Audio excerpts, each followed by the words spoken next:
It felt like everyone was literally in Florida last week for spring break, Mom. My Instagram feed was blowing up with pictures of paradise while I was here at home alone with 3 stir-crazy kids in weather that felt anything like spring. Mom, I was all by myself with nowhere to go. So I went to the grocery store. I thought at least everyone would have a favorite snack and we'd be out of the house, but it completely backfired. So when we got to the store, my 3 stir-crazy kids turned into completely crazy kids. Laura was running around the cart singing Jingle Bells at the top of her lungs. Joey was chasing around the cart yelling at her to be quiet, and Anna wanted to join in the chase from the cart. I was completely mortified and wanted to melt into the floor. But then a lady walked by and she looked me in the eye and smiled at me. It was like she'd been there before, like she understood what I was feeling. And that helped me survive the rest of the grocery store trip, believe it or not. Well, I need to get going. I think I hear Laura yelling, and last I checked, Joey was pushing her down the slide. I gotta go, Mom. Okay, so let's be totally honest. What did you leave undone at home before you came here today? My bed. Your bed? My bed is undone every day, but that's okay. Yep. All right, your bed. I left on so many lights. They're like all on, all of them. Just didn't even take the time to turn them off. Yeah. The laundry is still in the washer. Ooh. And it will probably be there later tonight. It will. So yeah. We'll be re-washing that one. Yep. Breakfast dishes. Yes. Are still on the island. Yeah. And I'll be honest, dinner dishes from last night are still sitting in the kitchen. So yeah. You know, I mean, I'm glad that we could share that, because I think sometimes the best encouragement we can offer a mom is letting her peek into our imperfect life. And you know, I think we can do that more like on social media too. The other day I took a picture, and it was a picture of toys all over the living room, and it was like, okay, this is my reality, what's yours? And it was so fun to see women, you know, snapping a picture or something, putting it up and feeling like that was okay. We need to do that more often. What are some ways that your friends have encouraged you, or what have they done or not done? Mm-hmm. Well, when I was pregnant with my last child, I found out I was gestational diabetic, but I don't really think so, you know, because I think I ate a half a bag of marshmallows the night before my test. But anyway, oh my goodness. Nonetheless, I was gestational diabetic. So my best friend, just surprised me with a bag of unsweetened chocolate, and it was so awesome. Yes.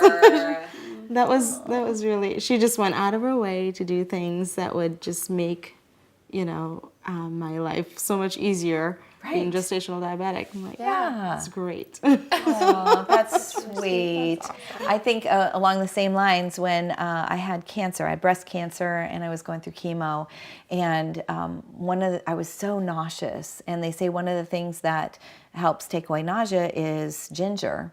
And so one of my friends, she went all over town. Like, she bought me ginger candy. She bought me these ginger chews. She bought me ginger ale. She bought me ginger beer, which was just like root beer, but made from ginger. I mean, she went and got me so much ginger, because, you know, what wouldn't work, you know, I tried something, it didn't help, but then I tried something else that would. And she just, I mean, she stepped into my reality and just really went the extra mile, and that was an encouragement to me, just to know I wasn't alone. And also, I couldn't go do that myself, you know, so yeah.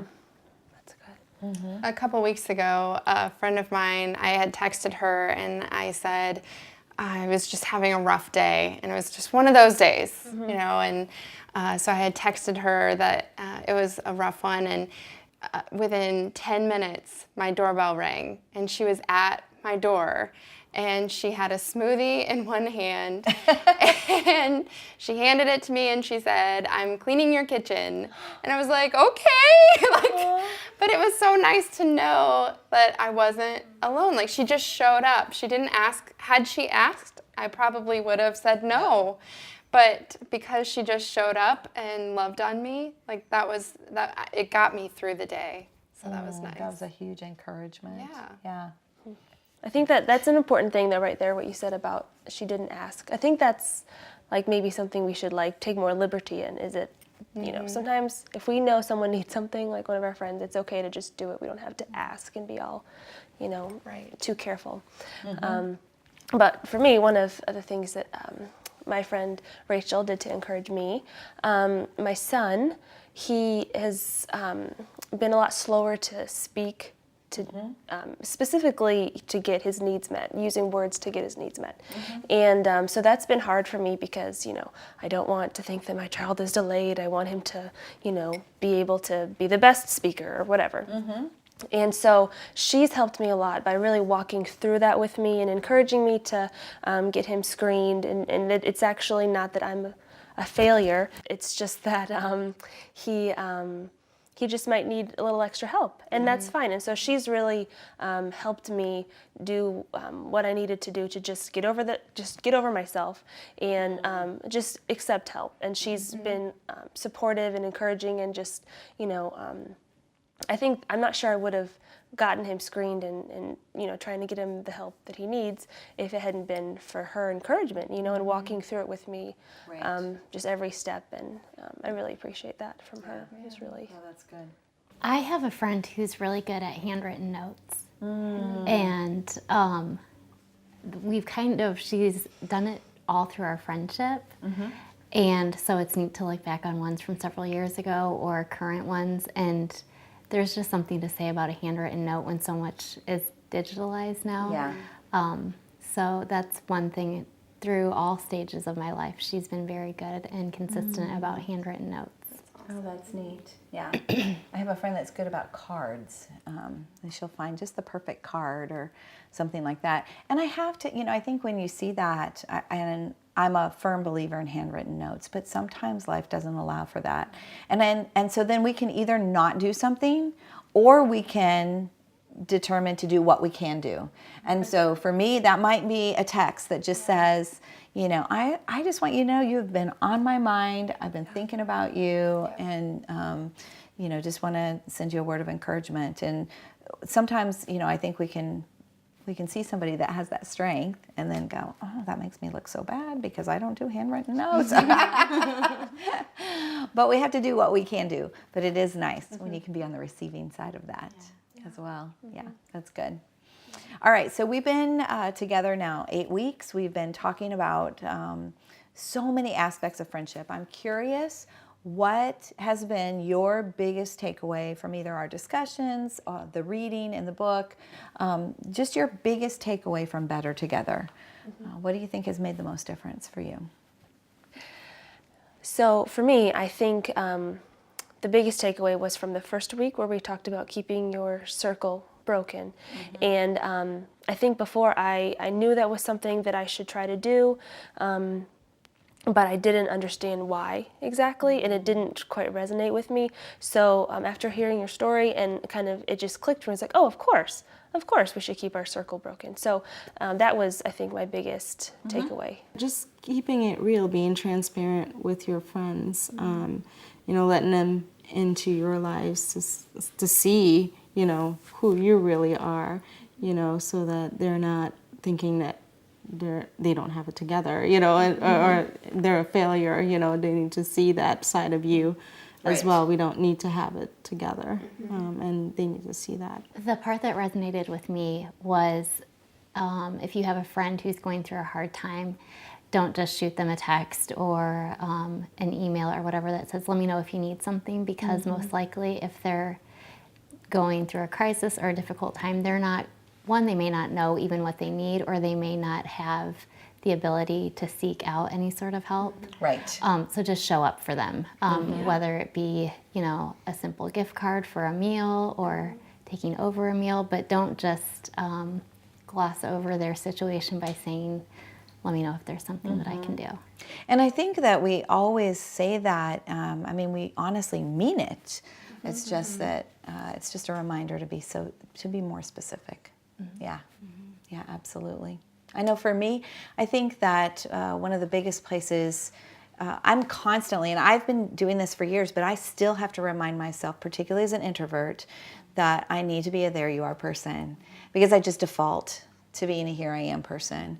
I go to, something new, some new environment, and it's easier to be Here I Am. It doesn't take as much effort, but then I also walk away feeling a sense of emptiness. And so I think that, it's just a huge reminder to me that I have to keep working on that. Yeah.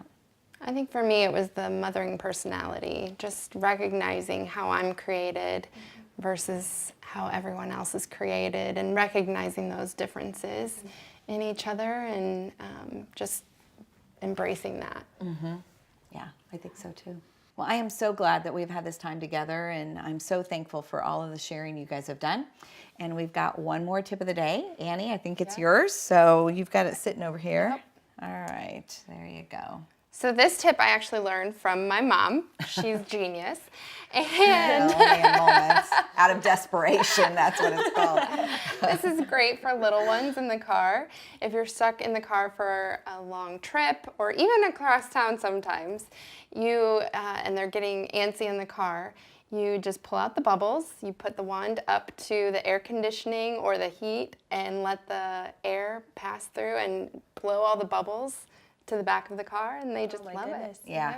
It fills up the car with bubbles, and it's just amazing. And then if you're stuck in some type of a traffic jam, what you can also do is fill the car with bubbles and then open the windows and let the bubbles go out. Entertain all the nice people that are stuck around you. That's awesome. We've done that as well. Remember to offer a word of encouragement to a mom who needs it today, whether it's just a smile, a pat on the back, to a friend or a stranger. Remember, we mom better when we mom together.